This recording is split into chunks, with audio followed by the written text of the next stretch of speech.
Então, de uma maneira para a gente fazer, do ponto de vista da utilização do boletim de voto, eu faço a seguinte conclusão, doutor Paulo.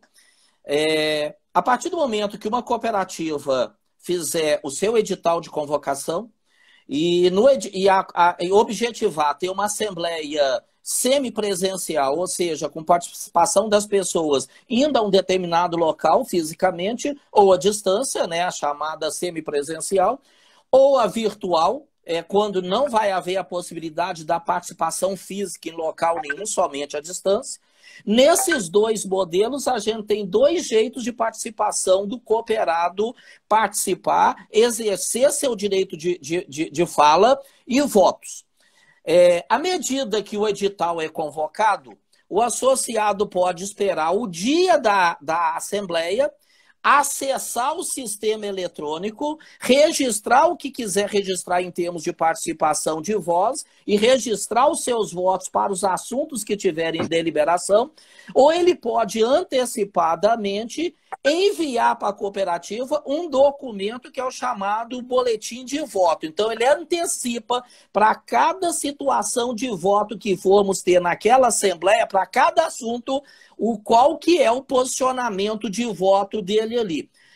E ele ainda pode, arrependendo ou entendendo que no meio do caminho entendeu melhor os assuntos, ir à Assembleia, participar da Assembleia, se tiver o local físico, fisicamente, ou eletronicamente por sistema, e a participação dele na Assembleia derruba o voto que ele havia registrado eletronicamente antes. Ou seja, o José Carlos, para o assunto A, ele votou sim no boletim de voto. Mas eu mudei de opinião, acessei o sistema no dia da Assembleia e registrei não. O meu voto na Assembleia sobrepõe-se ao voto registrado no boletim de voto. Isso mesmo, né, doutor? Exatamente. Ele tem direito, até o momento da realização da Assembleia, de alterar o voto dele. Então, se porventura ele mudou por qualquer motivo, aquele voto que ele queria apresentar, ele indo à Assembleia no conclave físico ou no virtual, ele pode encaminhar. Nós temos uma pergunta aqui, se o boletim se aplica somente ao sistema presencial. Eu entendo, você poderia, na digital não teria, a Gabi está perguntando aqui, não teria necessidade, porque ele vai votar, a digital seria uma presença online, vamos dizer assim, né, uma ficção. Como se ele estivesse presente na Assembleia, está votando. O boletim seria mais utilizado na semipresencial, no qual ele poderia votar sem estar presente caminhando a carta. Né? Então, na Assembleia Digital, realmente não precisa, mas não é impedido. A cooperativa pode adotar os dois critérios. Até porque, se a gente imaginar que poderemos ter alguma falha tecnológica, né? Infelizmente, a internet nossa aqui no Brasil não é uma internet ainda muito precisa, vamos assim dizer, né? E muita gente não tem acesso à internet, por exemplo, lá na zona rural, doutor. Exatamente. Então, não é ainda universal, né? A internet não é universal e quando está presente, não é ainda 100%. Então, a Assembleia pode cair, vamos dizer assim, o termo que a gente usa, cai o sinal, você não tem. Então, se você tiver o boletim, você tem jeito de contar aqueles votos. Então, isso fica a critério da cooperativa. Mas, realmente, se vai fazer digital e está bem planejada, não há necessidade de ter o boletim. Mas não vou repetir aqui, não é proibido a utilização do boletim na digital. E me parece, doutor, e aí, por favor, né, o especialista em direito é o senhor, e o senhor está aqui conosco hoje justamente pelo respeito que eu tenho pelo seu trabalho, né, nessas décadas aí com o cooperativismo. Mas do jeito que está redigido, e aí, logicamente, que sendo colocada a regulamentação na praça, ela passa a apanhar do ponto de vista, inclusive, de questionamentos jurídicos. Mas da redação inicial, naquilo que eu tenho entendido, passa a ser quase que, por exemplo, a Assembleia ela é virtual, ou seja, é completamente feita por sistema eletrônico. No entanto, eu tenho entendido até este momento que Se eu não tiver a possibilidade de participar da Assembleia no dia da sua realização, porque eu só vou poder registrar voto à medida que o sistema abriu sessão e até o fechamento dele. Aquilo não fica aberto né, o tempo todo. E eu posso não poder participar, mesmo tendo telefone, computador, porque eu posso, naquele momento, ter uma outra reunião, eu posso estar na zona rural em algum trabalho que eu não consiga participar, e me parece que, do jeito que a redação é colocada, o boletim de voto passa a ser quase ou um direito meu como associado, doutor. Aí, José, nós temos um detalhe interessante.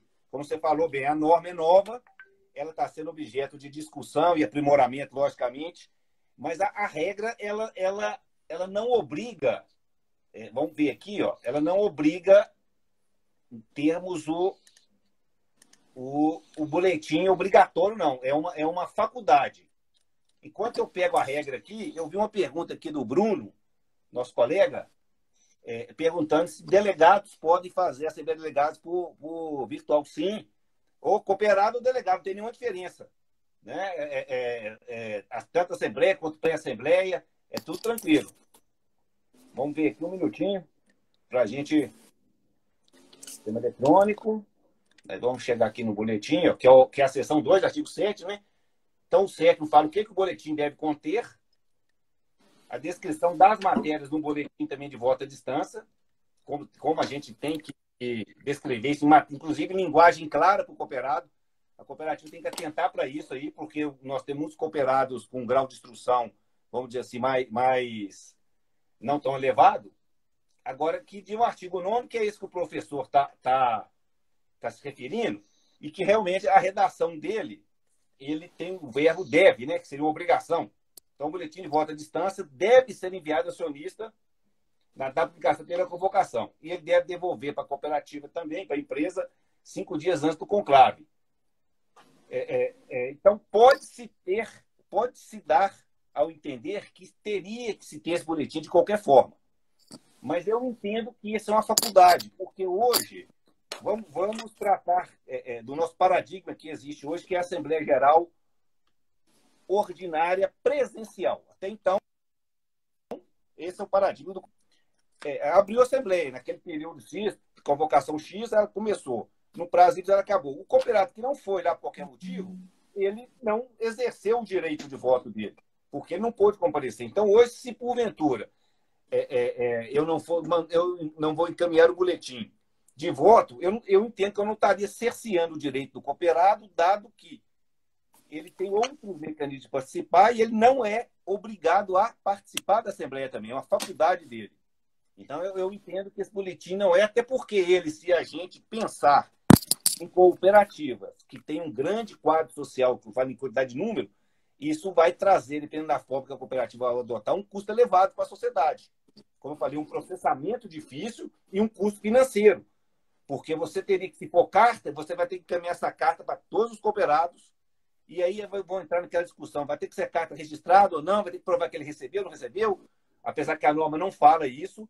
Mas um cooperador liga, mas não recebi, eu mudei, tem um cadastro. Então, é um detalhe muito, muito complexo. E realmente nós vamos aí, a partir de agora, com os problemas, professor, surgindo, que vão surgir os questionamentos, vamos até possivelmente ver o que o Poder Judiciário poderá interpretar sobre isso. Né? Sobretudo no Brasil, em que tudo é questionável, nosso direito é muito amplo, é muito subjetivo, né? Nosso direito não é o direito objetivo, ele é subjetivo, muito interpretativo. Não tem como dizer uma certeza absoluta, mas a minha opinião é que é uma faculdade. A cooperativa, se ela tem que cumprir os requisitos 7, 8 e 9 da IN. Se não, ela não é obrigada. Essa é a minha opinião. Ok. O Davidson Eulino está registrando também o posicionamento dele, que bate com o seu posicionamento. No entanto, como é uma coisa nova, e, lógico, em determinados momentos, inclusive com o calor político alto, né, o caminho da judicialização pode criar cenários novos para isso. Gostaria de trazer aqui, a Gabi Siqueira registrou uma situação aqui bastante interessante, doutor Paulo. Ela diz o seguinte, que eu acho que é até uma coisa que, do ponto de vista do que está na instrução do DREI, do DREI, neste momento talvez seja até difícil, a não ser pela sua experiência em função de uma série de outras coisas, responder. Um associado, ele entra no sistema, registra o voto dele em alguns temas, algumas matérias que estão em discussão e votação. No meio da Assembleia, ele vai embora, por exemplo. É considerado válido o voto daquele cooperado nas matérias de que ele participou? E uma outra coisa, a presença dele na Assembleia é considerada, então, lá na lista de presença que deve sair do sistema eletrônico, ele é colocado como uma pessoa que esteve presente durante a Assembleia? Eu entendo que no tópico da presença que sim. Na medida em que ele ingressou no sistema, logou, comprovou que ele entrou, a tecnologia já vai registrar aquele como um presente, está presente. Agora, ele votou uma, duas ou três e deixou de votar, que é o direito dele, ele é obrigado a votar também. Correto. Deslogou, né? Ele fez o logoff do sistema, eu creio que é plenamente válido. Ele votou em 3 de 4 matérias, ele participou daquele período que ele julgou importante, como também ele pode votar, dependendo do sistema que for adotado. Ele vai entrar, ele vai logar, ele vai votar em tudo e vai sair. Ele pode ficar em 1 minuto na Assembleia, não precisa participar da Assembleia como um todo. Vai depender muito do sistema utilizado. Se a cooperativa vai fazer uma Assembleia virtual similar a uma presencial, ou seja, abriu às 17 horas, agora é prestação de contas, todo mundo tem que votar primeiro, aí vota, compra os votos, agora nós vamos passar para esse. Ou se ela vai deixar tudo disponibilizado no sistema para ele verificar, já verificou antes previamente, que a regra determina, e ele já pode deixar o voto dele. Então, depende muito da forma como vai ser realizada a Assembleia. Mas eu Ok. ele logou e comprovou que ele entrou, é válido. Ok, doutor. Eu entendo o seguinte, neste ano, a medida provisória 931 também permitiu, ou está permitindo, que as Assembleias Gerais Ordinárias sejam realizadas até 31 de julho. Logicamente que a instrução do DREI veio para regulamentar como fazer esse tipo de reunião à distância. Ou seja, agora, né, em 2020, eu entendo, até porque nós estamos num processo de isolamento, que todas as cooperativas estão caminhando para a Assembleia ou a reunião permitindo a participação à distância. O que faz quem já tinha Assembleia convocada, Assembleia física, doutor? Bem, antes de eu responder essa indagação, professor, vou só esclarecer aquela questão do boletim, que eu lendo a regra aqui, aí ficou claro que pelo artigo 1º da instrução, parágrafo 2º, diz o seguinte: a participação e a votação à distância dos acionistas, sócios ou associados pode ocorrer mediante o envio de boletim de voto à distância e ou atuação remota. Então, aqui fica claro que é uma faculdade o envio, é um método ou outro. Um ou outro, ou os dois, e ou. Agora, no tocante à indagação do professor referente às cooperativas que já convocaram a Assembleia e ainda não realizaram, ela tem 2 caminhos a seguir. Ela pode publicar um edital de cancelamento daquela Assembleia, então ela cancela, comunica os cooperados da mesma forma que ela fez para comunicar a Assembleia, dos mesmos mecanismos, mesmos canais, e, posteriormente, marca uma nova Assembleia, que poderá ser por virtual ou semipresencial, se ela tiver condições de assim realizar. Ou ela pode transformar essa Assembleia que ela já marcou em virtual, desde que, aí que é o grande problema, na nossa opinião, todos os cooperados concordem. Então, como você iria obter esse concorde de todos os cooperados? Então, a regra hoje permite que aquela Assembleia já convocada, ela se realize, foi convocada fisicamente, realize virtualmente, desde que todos os cooperados assim aceitem. Então, a gente acha que isso, na prática, é inviável. A não ser uma cooperativa que o quadro social seja muito pequeno ou por delegação. Então, tendo lá 10 delegados, 15 delegados, 20, 30, você consegue conversar com todos, convocar, demonstrar que eles estão cientes daquilo e mudar a regra. Então, nessas, mas na que não tenha delegação ou um quadro social muito grande, isso praticamente é inviável. Aproveitando aqui, eu estou vendo nosso amigo, dileto amigo Dr. Gilson Flores, que também concorda com a nossa posição. Fica um abraço aí para ele e para todos os demais colegas que estão presentes, participando e nos prestigiando aqui. Fico muito feliz, eu e o professor, com a participação de todos. Isso aí. Eu também agradeço, gente, muito a participação. A gente está caminhando para o nosso final. Eu sei que é um assunto muito bom, muito gostoso, importante para as nossas cooperativas, mas uma live que se estende muito não fica legal. E se houver uma necessidade de um segundo momento, de uma segunda conversa, né, eu vou ter aí os registros das perguntas, dos questionamentos de vocês. Fiquem tranquilos que eu vou estar atento a isso e que, se houver necessidade, a gente volta ao assunto novamente. Mas gostaria antes, doutor Paulo, de colocar aqui uma fala do Marcelo Vanucci. Se a pronúncia estiver errada, perdoe-me, Marcelo, que ele diz o seguinte: eu posso abrir uma assembleia à distância e depois deixar os assuntos para as pessoas irem votando ao longo do dia, por exemplo, deixar o dia todo? Acredito que não, né, doutor? Eu acho que a condução vai ser feita da mesma maneira de uma assembleia presencial, onde cada assunto é colocado em pauta, discutido, votado e encerrada a votação, correto? Aí, professor, eu entendo que poderão ocorrer das duas formas. Isso vai estar disciplinado no edital já informar. Então, o edital poderá, por exemplo, numa nota constar que a Assembleia começa, né, em terceira convocação às X horas, né? E que vai se prolongar até 3 ou 4 horas. Então, aí eu vejo todos os dois mecanismos.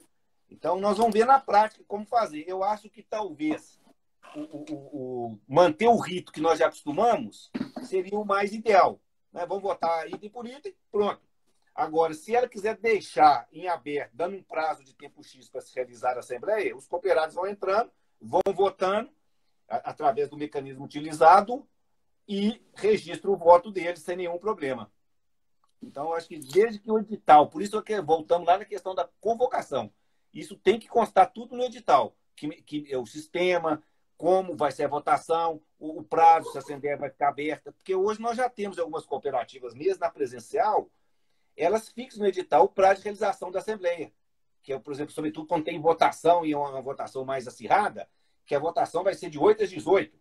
Então, fica o dia inteiro votando e depois a Assembleia começa às 18 horas. Então, cada uma, desde que o estatuto, o regulamento interno da cooperativa preveja, eu não vejo nenhum impedimento dessa forma, não.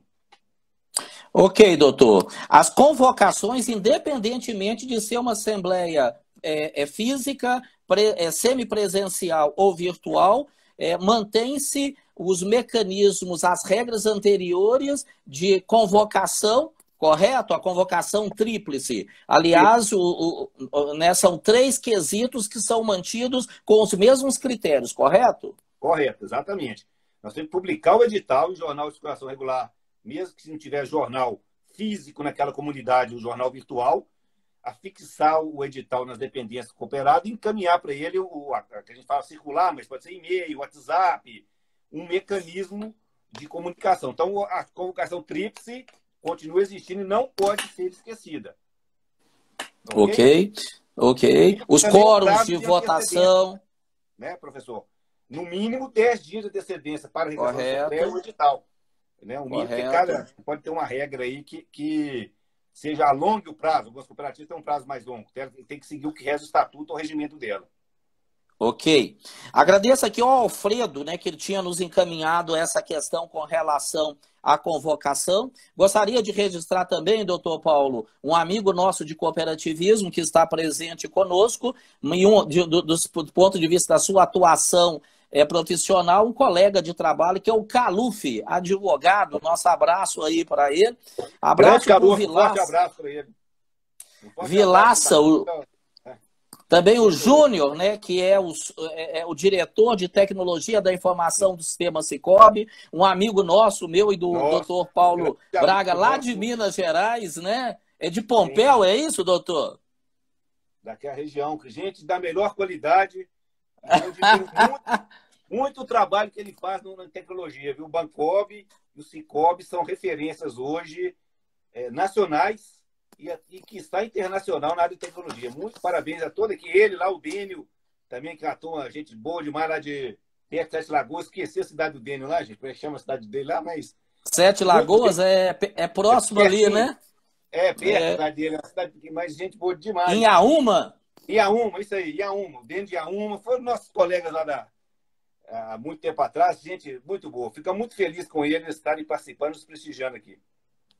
Gostaria muito, gente, também de registrar e agradecer a participação. Eu estou vendo passar aqui. O Bruno não dá para isso mesmo. O Bruno Guimarães. Não dá para a gente. Nosso advogado. É isso aí. É isso. Grande abraço. Não dá para a gente falar de todo mundo, mas gostaria de registrar e agradecer a participação de colegas do Sistema Sicredi que estão aqui com a gente. Eu ouvi passar alguém aqui do Sistema Cressol, né, Sistema Ailos, onde a gente tem muitos amigos. Às vezes a gente esquece, porque passa rapidamente aqui. Sim. E a gente está, né, articulando o raciocínio. E se você deixa passar, às vezes eu venho cá e anoto algumas coisas, mas não dá para ficar olhando o tempo todo, senão a gente perde o raciocínio também, né, doutor? Sem dúvida, José. Você falou que eu estava anotando aqui agora uma pergunta do Ramiro. O Ramiro é o presidente lá do Sicoob Aracop, é uma grande cooperativa filiada à nossa Secrenge, perguntando se o MOB ele está apto a realizar as assembleias, o sistema MOB. Está sim, viu, Ramiro? E é bom que o Júnior está participando, o sistema já foi testado, nós temos cooperativa que nós assessoramos que já utilizou o MOB em pré-assembleia com louvor. Então, ele está funcionando perfeitamente e atende os requisitos da instrução. E está sendo também aprimorado, fiquei sabendo aí, que até o final do mês aí vai ter mais funcionalidades para ficar melhor nesse particular. O doutor Davidson também. E aí tem uma coisa, doutor. Essa semana, no começo da semana, eu pedi ao Júnior, e sem fazer pressão, mas fazendo o convite em público, ele disse da possibilidade de, às vezes, ainda essa semana, ou às vezes na semana que vem, se for nessa semana vai ser ótimo, porque estão todas as cooperativas se mobilizando para resolver seus problemas de assembleia, a gente poder fazer uma live com alguém do sistema de tecnologia do Sicoob, e eu deixo aberto aqui para quem queira, né, me contactar, né, seja por telefone, seja por e-mail, você pode me contactar, que pessoas de tecnologia dos outros sistemas, né, eu estava falando de Sicoob aqui, todos já sabem, ou muitos já sabem, que há 5 anos eu trabalho independentemente de bandeira, até porque eu entendo que a grande bandeira que todos nós defendemos é a bandeira do Sistema Nacional de Crédito Cooperativo Brasileiro. Sim. Então, apesar de ver... Não é, doutor? Se a gente olhar a participação das nossas cooperativas, é uma participação muito importante, em algumas regiões, a Sul, Sudeste, Centro-Oeste, muito significativa, mas do ponto de vista econômico e no contexto brasileiro, ainda muito pequeno para a gente ficar nos degladiando, nos comendo e esquecermos que tem players aí fora, né, que não são cooperativas e que são players muito fortes. Então, temos que tomar cuidado com isso. Queria, para terminar, doutor Paulo, ouvi-lo com relação a uma coisa. O senhor disse, e a própria instrução do DREI coloca, que o sistema tem que ser de fácil, amigável. O cooperado tem que ter facilidade para poder operá-lo. No entanto, e o senhor já disse isso aqui nessa live, é muito importante que o sistema esteja revestido de um conjunto de mecanismos de segurança que assegure registro de entrada do cooperado, registro de saída, registro de voto, porque se isso não estiver muito claro, inclusive com relação à constituição de quórum para atendimento da Lei 5764, nós corremos o risco de, em algum momento, o Banco Central devolver a ata e mandar re-ratificar. Então, apesar que as cooperativas podem contratar terceiros, me parece, doutor, e gostaria de ouvi-lo, que a responsabilidade primeira sobre todo esse processo, essa consistência, integridade e segurança do sistema é de responsabilidade da cooperativa, mesmo a cooperativa contratando, correto? Corretíssimo.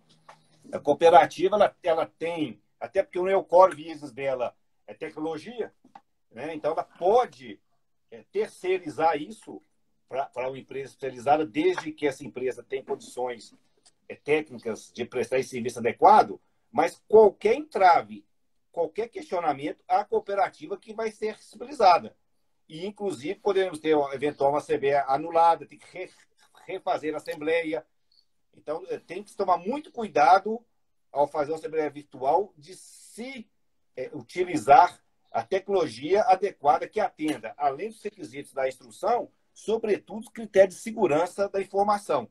Né? Vou até aproveitar aqui o gancho que eu estava dizendo. Nós vamos ter a Lei Geral de Proteção de Dados, que iria iniciar a vigência esse ano. Ela foi prorrogada para as cooperativas elas não se descuidarem quanto a esse detalhe, que é muito importante, a proteção dos dados. As de crédito já tratam isso de maneira mais rigorosa, porque nós temos que seguir a Lei 105, sigilo bancário, tem um Banco Central, mas as demais cooperativas têm que ter essa preocupação em ter o tratamento adequado de seus dados. Né? Então, por fim, agradecer aqui ao professor pela oportunidade de discutir com vocês, foi muito bom. Estamos às ordens, né? Agradecer aos nossos colegas do escritório, que sem eles a gente não consegue trabalhar, sobretudo o doutor Marcos Lopes, o doutor Marcos Hiroshi, que nos ajudam muito no dia a dia. Agradecer meu filho Pedro também, que é o meu assessor tecnológico aqui, que me ajuda em tudo, né? E toda a família. Um grande abraço para todos aí. Fiquem com Deus e cuidem bem da saúde de todos. Forte abraço. Obrigado. Obrigado, doutor Paulo. Gostaria também de agradecer primeiro o senhor pela participação, né, a todos, né, a audiência foi muito acima daquilo que eu esperava. Então, eu agradeço a cada pessoa, a cada amigo, né? No cooperativismo a gente acaba fazendo amigos o tempo todo, que participou hoje ou durante algum tempo, durante toda a live conosco. Dizer que de agora em diante, especialmente nesse horário de 20 horas, e os dias, logicamente, que a gente vai alternar, nós teremos várias lives, né? Pedi perdão porque o tempo estourou, mas, aliás, lembrar meu amigo Amilcar aqui também, ele sempre vira e fala assim: ô José Carlos, se estourou é porque as pessoas estavam gostando, então você não tem que pedir perdão não, tá? É bom demais. E aí registrar um abraço para o Amilcar, registrar agradecimento também para a minha gerente de mídias, a Samira, minha filha, né? Ela se auto-intitula minha gerente de mídias, sem ela uma série de avanços que eu estou tendo na JC Capacitação eu não teria, e o Vinícius também, né? Porque eles são os meus anjos da guarda para a tecnologia. Agradecer a cada um de você que participou conosco e dizer que tudo que foi registrado nós vamos tratar. Tá? Muito obrigado pelas felicitações, né? E os assuntos, eu vi algumas recomendações aqui, serão tratados. Uma excelente noite para todos vocês, uma excelente semana e muita saúde para nós. Tá? Até a próxima. Até logo, gente. Boa noite.